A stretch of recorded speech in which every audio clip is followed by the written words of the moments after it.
Hello மக்களே, இன்றைக்கி நம்ம துபாயிலேருந்து அபுதாபி ட்ராவல் பண்ண போகிறோம். வாங்க போகலாம்.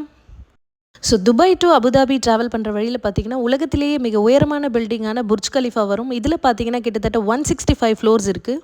ஸோ இதோட ஹைட் பார்த்தீங்கன்னா கிட்டத்தட்ட 2717 ஃபீட் இருக்குது. அண்ட் இதில் கிட்டத்தட்ட 57 எலிவேட்டர்ஸ், 57 லிஃப்ட்ஸ் இருக்குது. அண்ட் நெக்ஸ்ட் இது பார்த்தீங்கன்னா மியூசியம் ஆஃப் த, இந்த முட்டை ஷேப்பில் இருக்கிறது museum of the future. So இங்கே பார்த்தீங்கன்னா ஒரு டிசைங்கும் ஒரு டிசைனில் ரொம்ப யூனிக்காக கட்டியிருக்காங்க. அண்ட் ரோட்ஸ் எல்லாமே அவ்வளோ நீட் அண்ட் க்ளீனாக இருக்குது. And everybody follows rules and regulations very strictly.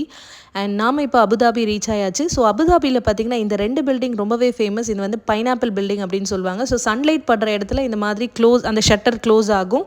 And sunlight படாத இடத்துல இந்த மாதிரி ஓப்பனாக இருக்கும். கிளாஸை நீங்கள் பார்க்கலாம். ஸோ ரொம்பவே அது யூனிக்காக இருந்தது. அண்ட் நாம் இப்போ போகிறது அட்னிக் சென்டர்.